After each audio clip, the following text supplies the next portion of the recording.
Hi, everybody. Thanks for joining us for our final session of Cherry Bekaert's 2024 Government and Public Sector Virtual Conference. My name is Christian Fieldgraf. I'm a partner at Cherry Bekaert and our Government and Public Sector Industry Leader. As I said, this is our final session of our two-day conference, and we're rounding out this year's event with, I think it's going to be a really fascinating discussion on value analysis and a really, really good case study on driving customer value.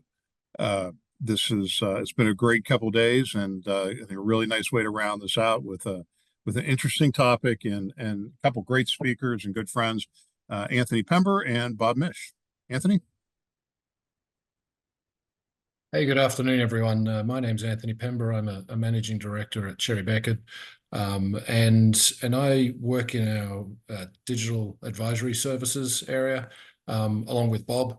I've spent a career doing cost and performance management. So this is a topic, value is obviously the intersection between cost and performance. And so this is a topic that's really, very interesting to me, and I'm looking forward to the conversation today. Bob? Thank you, Anthony. Good afternoon. My name is Bob Mish. I'm a partner in our digital advisory services, and I lead our federal market sector, bringing, as Anthony said, a similar background on cost performance, and looking forward to talking to you about a real live case study of bringing the cost and performance together. So just before we jump in, I just thought I'd go through some of the goals for today and the learning objectives. So Bob and I are going to take you through the fundamental principles of value and value analysis, talk a little bit about the concepts. Then we're going to take you through an approach for conducting value analysis. It's going to be fairly high level, but we'll take you through the concepts, and you should have a good understanding of that by the time we finish. And then lastly, we're going to take you through a real world application of value analysis, showing you how it was done by an organization and the benefits that they got as a result of the analysis that they did. But before we do, first polling question. So how familiar are you with the concept of value analysis? Are you A, very familiar, B, somewhat familiar, C, vaguely familiar, or D, you've never heard of it? If you could provide us those answers, please, that would be wonderful. Remember that we're looking for everyone to be able to answer these polling questions. You need to answer 3 out of the 4 to get your CPE credits.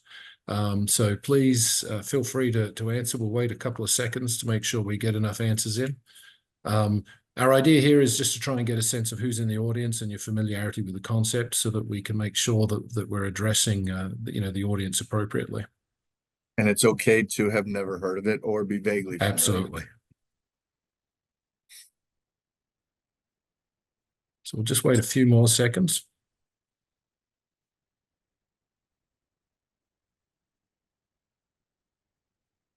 All right, so there are the responses. So most of you are vaguely familiar. Some of you have never heard of it. A few very familiars. So I'm hoping that based upon that, by the time we finish today, everyone will have a much better idea of what it is and how to do it, at least in the macro sense.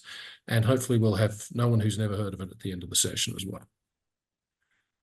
All right, so just to set the stage, I wanted to put a quote up here from Warren Buffett, businessman, investor, chairman, Berkshire Hathaway, very rich man, one of the richest men in the world, knows business. He said, price is what you pay, value is what you get. It seems like a really simple statement, but there's actually a lot to unpack around this, in that, value is not just dollars and cents. There's more to it. The fact that he uses the word you in that quote indicates that it's something that's relevant to the person who's receiving whatever it is, the customer good or service. And therefore, there's some subjectivism to it. Most people think of value, and they probably think about it in a dictionary term. It's something of importance or worth to whoever is receiving something.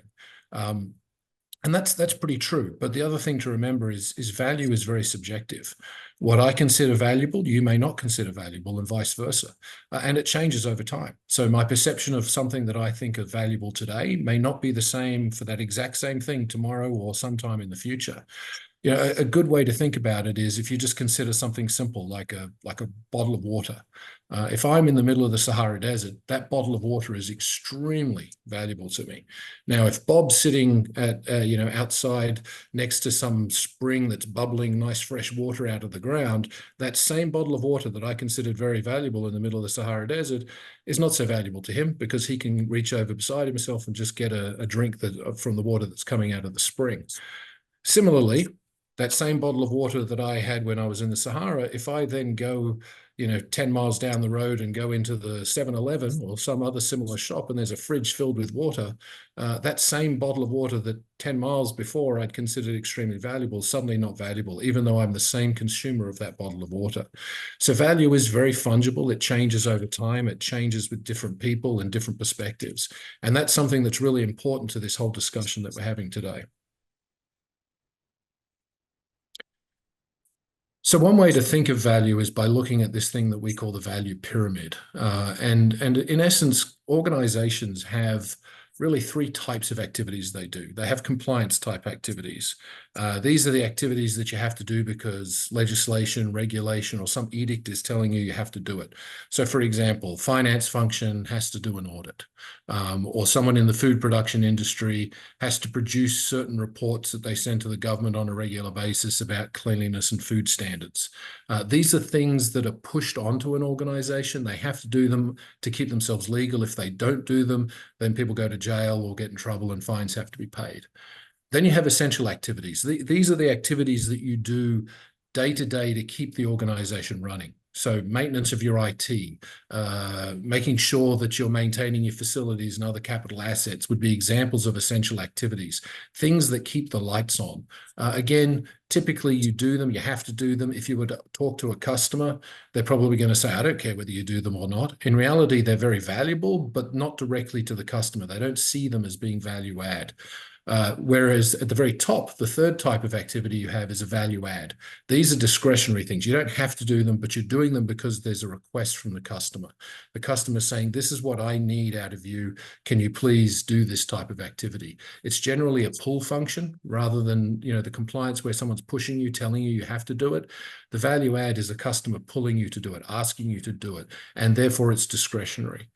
Most organizations look like the pyramid on the left. So what you've got is you've got a large amount of your resources and your time and your energy is spent on compliance and essential activities, and a very small component of your resources are dedicated to the value add side of things.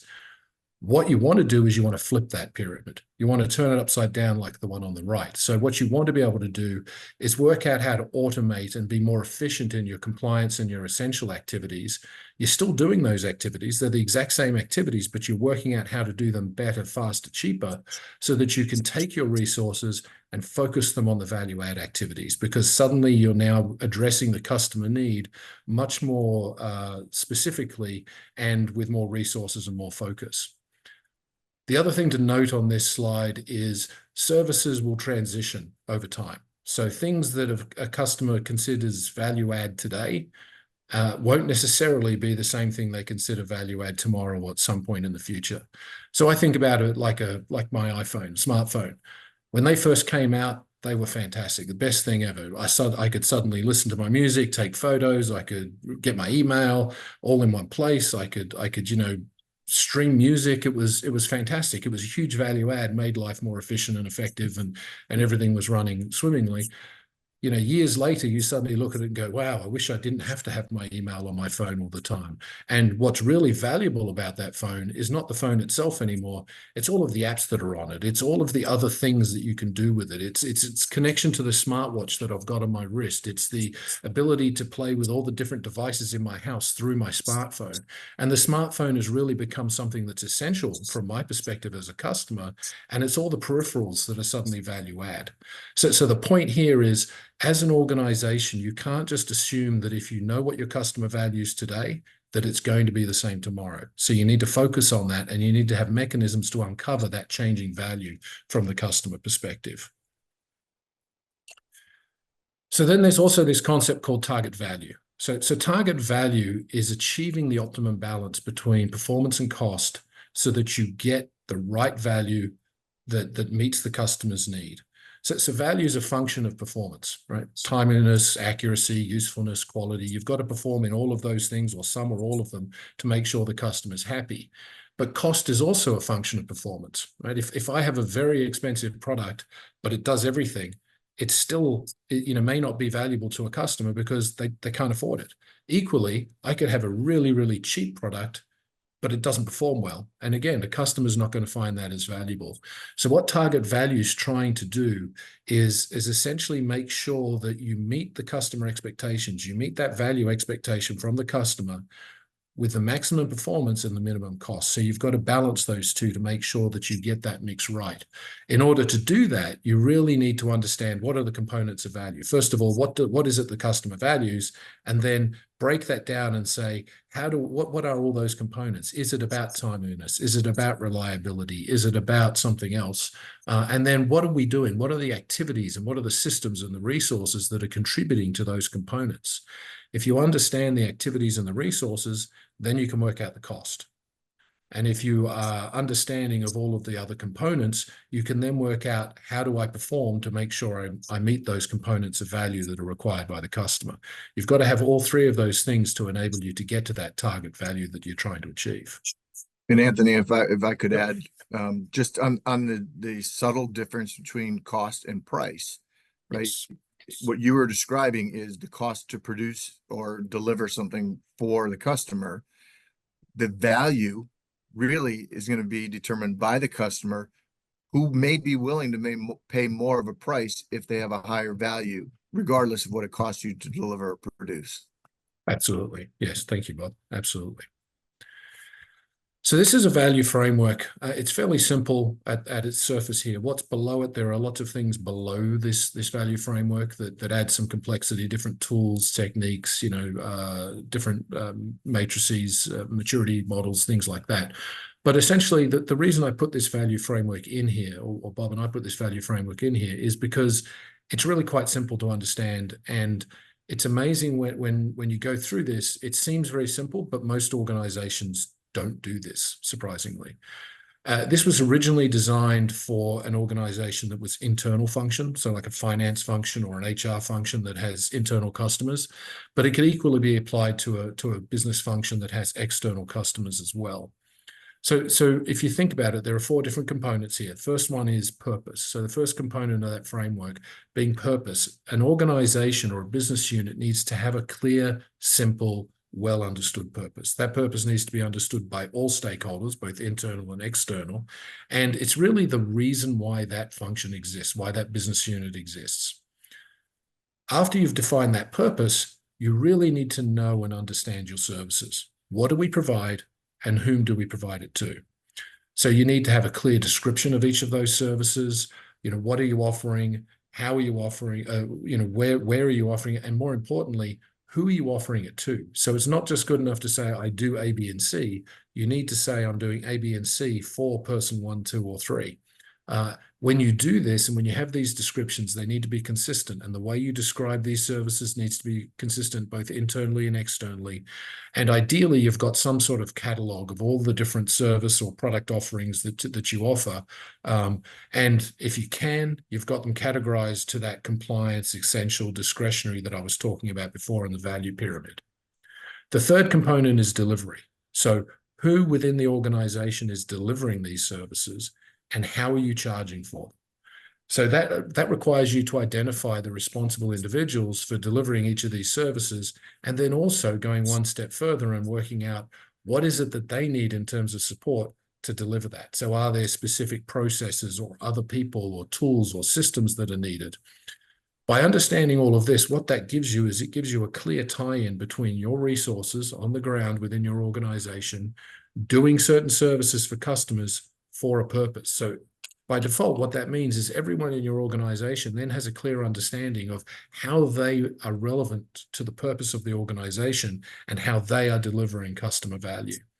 The other thing you want to do is, once you've identified all these resources, back to Bob's earlier point about cost versus price, you now understand the cost, which means you're able to work out what a price should be. And so part of this delivery is not just knowing who's delivering, but what are we charging and how are we going to charge the customer for that? And then lastly, you need to make sure that you need to measure yourself to make sure that you're doing this successfully. What value are you generating? And the way to do that is to make sure you understand clarity on how you're delivering things, and therefore you can work out how to measure that delivery and therefore measure the value that you're generating for the customer. So as I said, this seems relatively simple and intuitive, and you'd think it's a no-brainer that organizations would do this. But it's surprising when you really get down to it, how organizations will do some parts of this, but not all parts.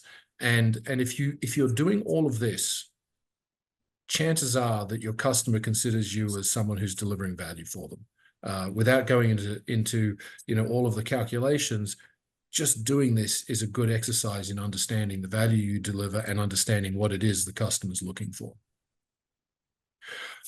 So we'll stop quickly for a next polling question. What kind of activities are at the top of the value pyramid?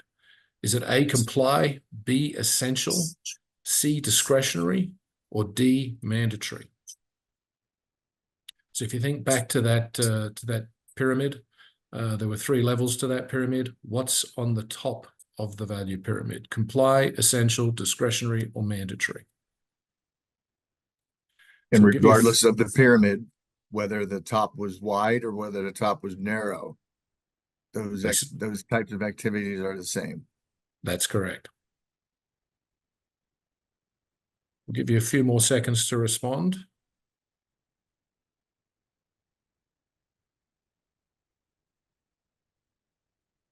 Maddie, how are we going? We good?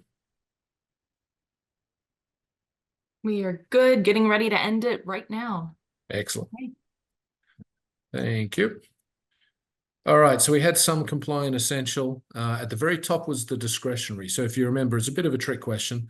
We had comply, essential, and value add at the top, but the value add are the things that you don't have to do. You have to do the comply, you have to do the essential. So therefore, the things at the top, the value add activities, were discretionary. All right. Next slide. So let's talk a little bit about value analysis. So value analysis is the process by which organizations ensure that value is created for all stakeholders, whether they be internal or external stakeholders. So what value analysis enables is it allows organizations to focus their product and service development activities, the things they're doing in delivery of a product or a service, to the areas that are going to provide the maximum value to the stakeholder. Customer, stakeholder. I'm going to use those terms probably interchangeably here. The way you do it is by considering the relative importance to the stakeholder. So if you're thinking about all the things you provide, what are the components of that are important to the customer? And then you also look at relative cost. So what is the cost of all of those components that make up the product or service that we're delivering? So by doing this, focusing on this relative importance and relative cost, it allows you to identify the relationship between what you're spending on these different activities to provide a product or a service and the functional requirements that they require versus what the customer is actually looking for, and what those functional requirements are requiring you to do. So the key here is, in terms of the functional requirement, is not what you think is important, it's what the customer thinks is important, or what the stakeholder thinks is important. So value analysis is used a lot in a variety of different areas, but target costing or profit planning for profit-based organizations is where value analysis is used quite often. So looking to maximize where you focus things in terms of designing a new product or designing a service. Which components do you focus on? So for example, if you were Whirlpool and you were designing a fridge, you would look at, say, what does the customer find essential? Well, they really love the LED lighting and glass shelves. They don't really care what the back of the fridge looks like because you never see the back of the fridge. So from a value analysis perspective, you'd be saying, well, we need to focus on spending on the lights and the shelves, not the back of the fridge, because we want to focus on what the customer wants. So key to all of this is this concept called a value index, which I'm going to talk about on the next slide. But as a bit of a spoiler, the value index basically is a relationship between the relative cost and the relative importance. So if you look at this chart that's on the left here, the box on the left, a value index, when you arrive at it, would allow you to plot on this box where a component or an activity that's part of a product or a service that you're delivering would sit. So, for example, if the cost that you're spending on a particular component or a particular activity is very high, but the relative importance to the customer is very low, you're going to be in the top left-hand corner of this box. Now, that means that you're overspending relative to what the customer finds important, and perhaps you want to reduce the cost of that product or that component or service. Conversely, if you've got something that's relatively important to the customer, but from a cost perspective, you're not spending that much on it, so relative cost is quite low, you're going to be in the bottom right-hand side. So what that's saying is the customer finds this thing really important, but you're not really spending a lot of money on it. So perhaps it's an opportunity to invest more so that you can do even more to deliver for the customer requirement. The way to think about this is if you're a designer of a vehicle, right? Someone who wants to buy a sports car is going to be looking for something that's very fast, has great acceleration. It's got really good suspension so that it can handle its way around corners really well. And it's got amazing brakes so you can stop on a dime when you're going too fast and suddenly you need to brake quickly. But if you are a tradesman, then you're not looking for those sorts of characteristics in your vehicle. You're looking for something that's got lots of space in it because I can put lots of cargo in. It's got great hauling capability for the trailer I'm dragging behind. And, you don't care if you beat it up, so it doesn't need to have nice leather seats. So if I'm a car manufacturer and I'm designing a sports car, I'm not going to spend money focusing on how do I put a good big trunk in there, because that's not what my customer's looking for. Conversely, if I'm designing a pickup truck or I'm designing a cargo van, I don't need to have the best suspension that allows it to go around a corner without leaning left or right. And I need something that's got really good torque so I can tow a big load and put a load of storage space and have a load of storage space so I can pack it filled with all of my tools. So, the key here is that when you're developing a product or a service, you want to be able to be focusing and spending money on what the customer finds important and making sure that you're doing that in the appropriate levels. And that's where value analysis comes in handy. And you'll actually see a lot more of this in the real life case example that Bob's going to be giving shortly. So just a little bit more on the value index. So the value index is a mathematical calculation, and it's basically a ratio between the relative cost and the relative importance. So how do you determine this? So there's a few key steps, and this is very high level here. There's a bit more complexity beneath this, but at a macro level, first thing you need to do is work out the customer requirements. What is it the customer wants? Going back to that car example, do they want a fast car that handles well, that brakes well, or are they looking for something that you can pack filled with stock or tools? Once you've got those customer requirements, you need to rank score them to work out which one's more important. If there are 10 things that the customer requires, some of them are going to be more important than others, and you need to rank score those so you could determine, what's the order, which is the most important, which is the 10th most important requirement. The key here is you don't want to do that yourself. You want the customer to do it, because as you'll see in the case study, there's often a difference between those two things. And then once you've done that, what you need to do is you need to correlate those requirements and those rank scores. Basically, you've got to correlate the requirements to all the different component parts of the product or the service that you're delivering. So if it's a service, there's going to be a number of different activities that you're doing. If it's a product that you're selling, there's going to be parts and bits of that product, components of that product. You need to basically correlate the requirement to all those different components. And then you need to take that value score and assign it based on that correlation to each of the different components of the product or service. At the same time, you need to then go off and determine what's the cost of all of those different components. What that allows you to do is then calculate that value index. And you see the formula there. It's basically relative importance divided by relative cost. So what that means is if you have a value index below 1, that means that your relative cost is larger than your relative importance. So you're going to end up in the top left-hand corner above the yellow line on this chart, and indicating to you that it's a candidate potentially for cost reduction. You're spending more on this component than you need to compared to based upon what the customer finds important. Conversely, right? If you have a value index above 1, it means that you have a relative importance that's higher than your relative cost. So you're below the yellow line, in this case, the bottom right-hand side of the chart. And that's telling you that you are basically not spending enough. The customer finds this very important, but you're spending on things that are less important to the customer.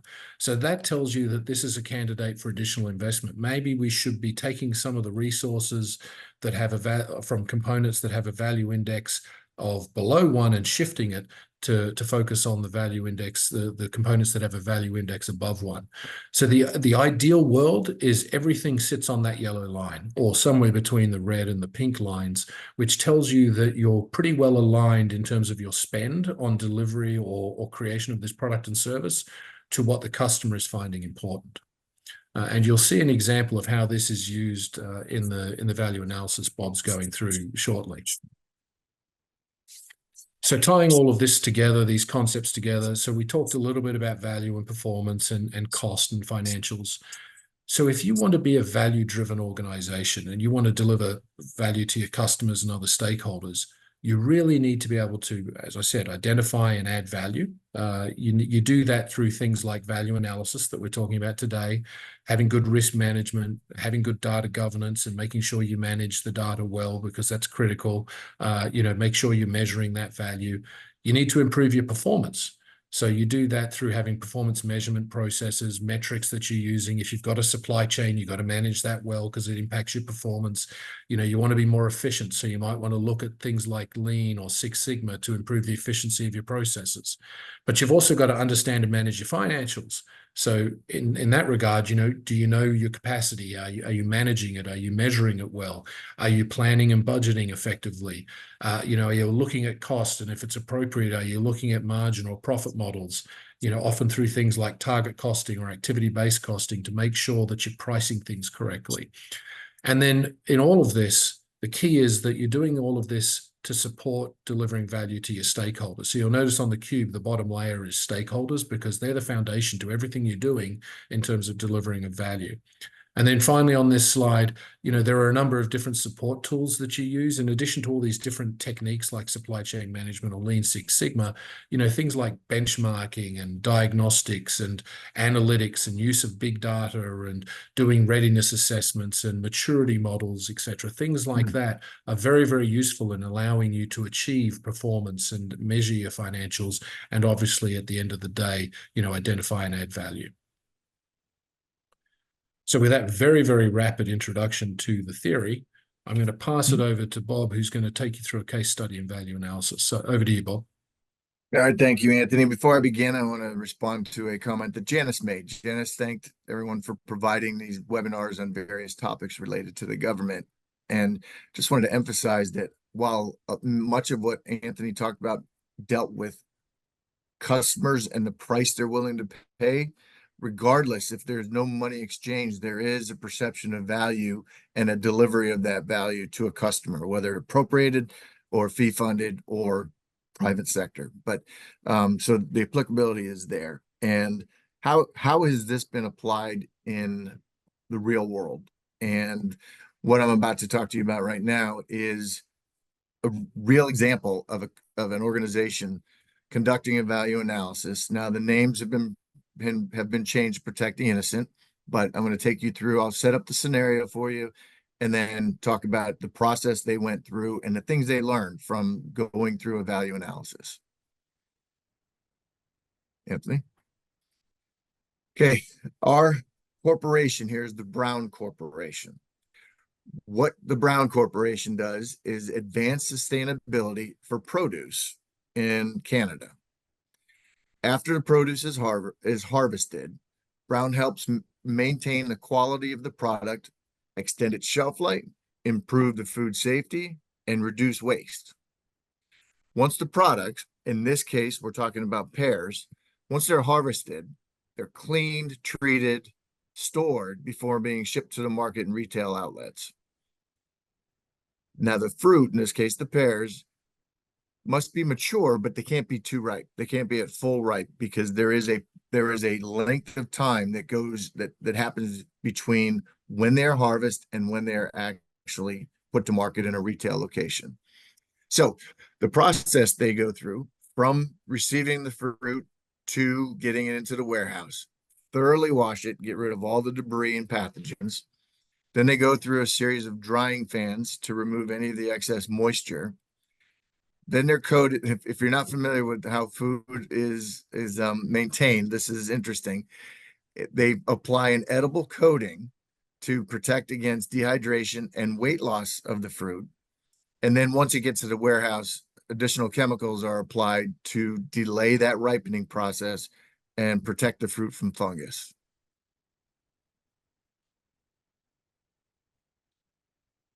Now let's talk about Brown's business model. So most of their revenue, and just for clarity's sake, Brown's customers are the orchards.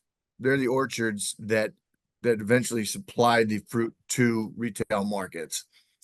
Most of their revenue comes from selling their products to their customers, and you'll see in a second it's because they tend to give their services away. So their products include cleaners, fungicides, coating materials, and other chemicals. But once they secure a customer, they install packing equipment at the customer facility, and they do this free of charge.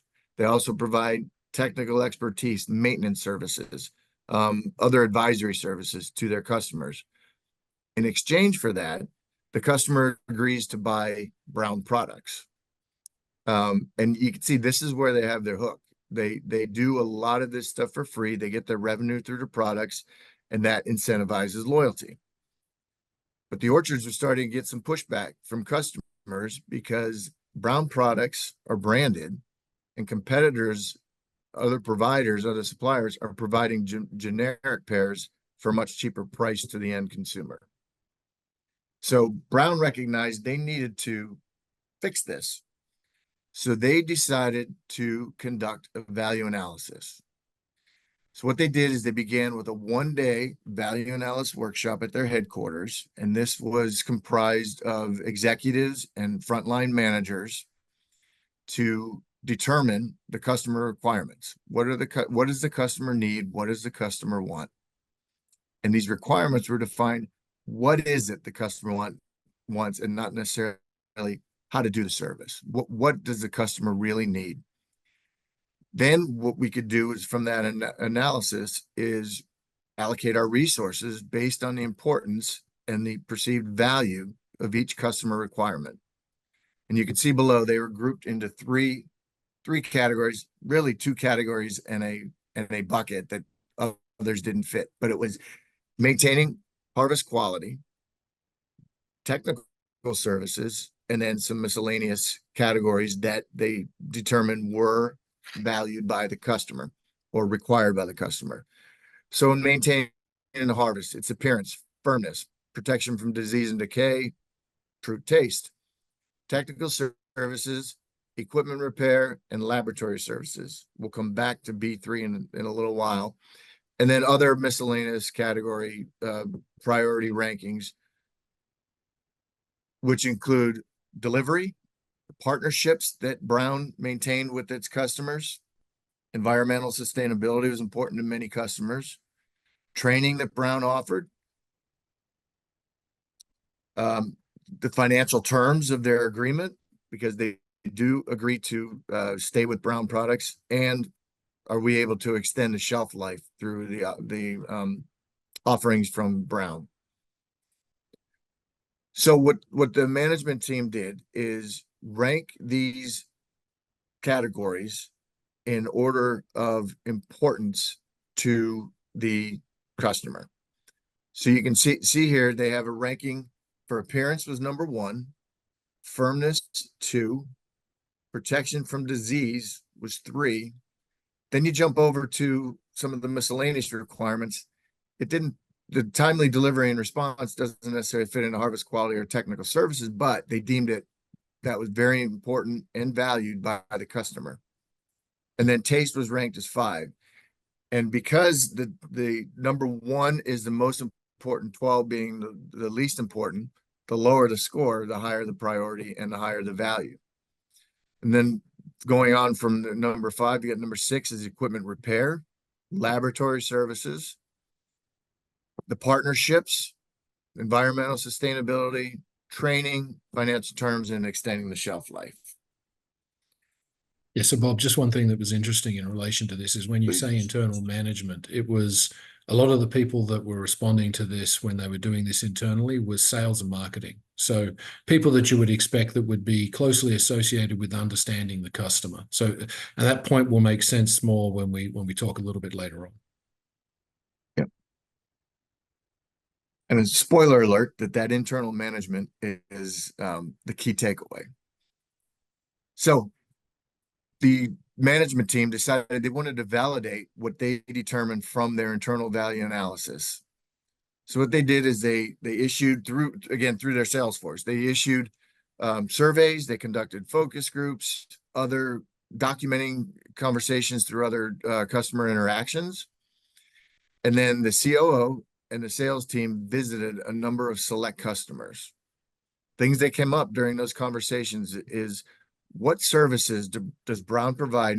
Now I listen to myself and I feel like I'm talking about UPS, but what services does Brown provide that are valuable to you as a customer? How has Brown performed regarding these services? How can we improve on the services that we currently provide? And what aren't we taking into account? What services could we provide that you would find valuable? And as you expect, and here's a spoiler alert, as you would expect, there were differences between what the customer said and what the management team assessed during the internal value assessment. And if you recall back to an earlier slide, real-time data, I said we'd address that later. That actually made the list when the management team never even considered that. So we'll go to the next and see what those results provided now. So the rankings are much different.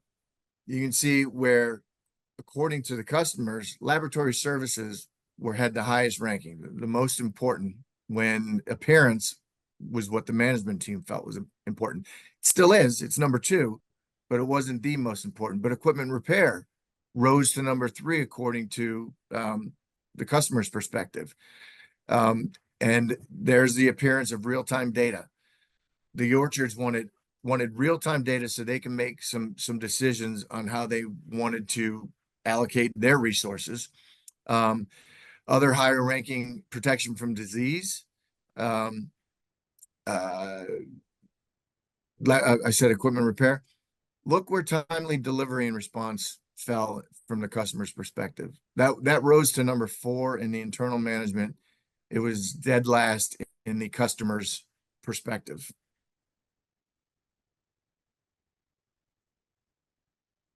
So what did Brown learn from this inside-outside analysis? The service organizations do not always have a clear view of what the customer's requirements are and what the customer values. This analysis and this exercise helped them discover a new requirement that they didn't even think about by conducting these interviews, focus groups, and surveys. What Anthony said was very apparent here about customer requirements do evolve. They change over time. They change according to circumstance. They change according to economics. Customer requirements and customer value those things do change over time. For example, services considered valuable today may be viewed as a given. And that's the table stakes that Anthony was talking about with the iPhone example. And what this does, it points to the need to constantly and frequently revisit this so that you're staying on top of and ahead of what the customer values, not what you think the customer values. It also supported the development of new pricing models for Brown that were based on customer segmentations. For example, one set of customers, relatively large, and their service requirements vary significantly from the smaller customers. The larger, more sophisticated customers, they're the ones that were asking for real-time data. They need access to specific tools. Smaller customers need to rely a little bit more on Brown along the way. They don't have their own resources. They may not be sophisticated. They need Brown's help.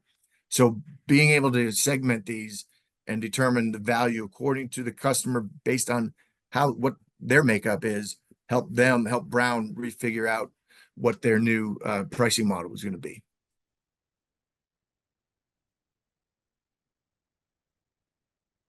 I think we have a polling question. Which is the following is true about value? A, customer perception of value remains constant over time. B, organizations typically have a good understanding of what their customers value. C, perception of value changes over time. Or D, customers all value the same things. So Bob, while we're waiting for some answers, there's a couple of questions in the Q&A. So I'm not going to ask them in order, but I think we'll go through all three of them. So what was included in real-time data is one of the questions. And so I can answer that if you want to chime in as well. I mean, real-time data was, for those customers that mentioned real-time data, it was basically having access to analytics on things like rejection rates. So how much of their stock was having to be pushed off the production line because it was substandard, what sort of chemicals and how much were they using, and were they using more or less than they did in previous crops. So essentially all this data was being collected by Brown so that they could do their own internal analysis, and they never considered it as of use to the client and so to the customer. So what they basically was being requested was that they capture all of this information and give it back to the customer and see, so that they could see it in real time and have a much better sense of what was happening in their orchard and how they could potentially improve downstream in their orchard operations. And Anthony, we're a little bit ahead of time, so let's close this poll, and then I do want to go back because there were some very, very interesting questions. Yep. So Maddie, if we're ready to see the results. I think we hit the points well, Anthony. The perception of value changes over time. You heard it in the case study. You heard it in your description of the methodology and approach to a value analysis. So well done. Absolutely. So a couple other questions here, Bob. So how do you address value components that have differing definitions from different stakeholders? So that's a good question. And it depends is probably the answer I'm going to provide, but there's a bit more nuance to that. I mean, Bob explained, for example, with Brown, they had differing components of what the stakeholder found valuable. Some found some things more valuable than others. And so that actually gave them an opportunity to segment their service offerings to their clients. So they accepted and embraced those differences and said, we're going to separate what we provide to the customers based on those different perspectives. There are other organizations that go through this, and what they do is they average those value definitions from the different customers so that they're really looking at a blended value feedback from the customer rather than trying to differentiate between them. Anything to add to that, Bob? No, that was spot on. I was thinking about how they identified those customers based on how they view things and how they're made up, and segmented their pricing accordingly. Another one here is, how often should a company or organization perform a value analysis? That depends. And I hate to use that as an answer to a question, but it does depend. It depends on the consistency of a customer base. Is that constantly changing? If it's a pretty consistent customer base, it starts on the performance side, and it starts with customer engagement and assessing how well you're performing. And if those performance measures start to go down, perhaps the customer's perception of value is changing. So really a standard answer could be, well, conduct it periodically, and then conduct a specific one when there's a significant change in the customer base. So periodically, every year, annually, do a value analysis, but then as significant changes in the customer base occur, conduct another one. Anything to add, Anthony?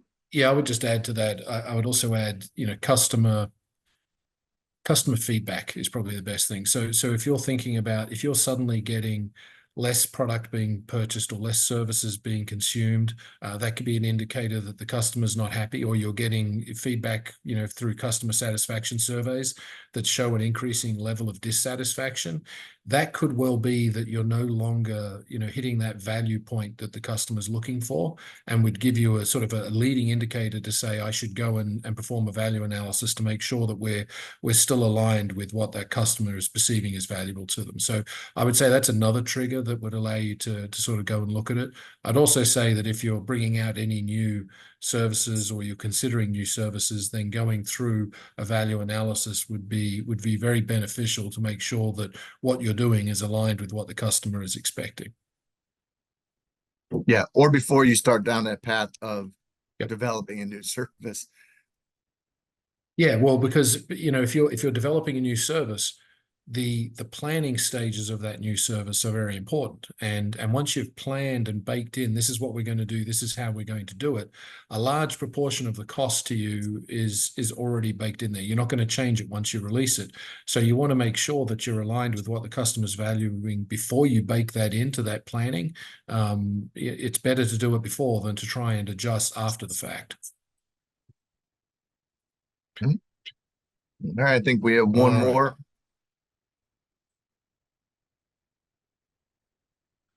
Nope, I think we've got them all. Did we have the Sam Walton?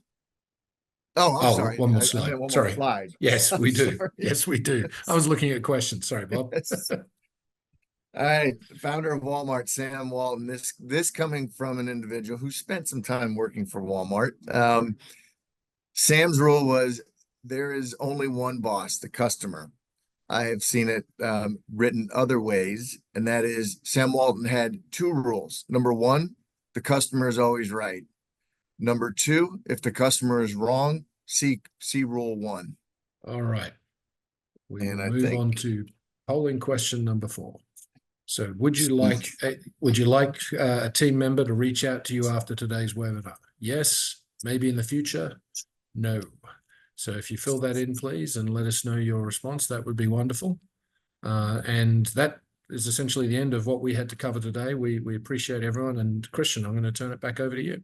One thing I would say is that on the screen right now, you've got Bob and my email and details there. If you've got questions, feel free to reach out to us. We're more than happy to engage and respond and provide our pearls of wisdom for what they're worth. If you want a copy of the slides, we will be sending out a copy of the slides in about a week, I believe it is. So you will be able to get copies of these for your own reading pleasure later on.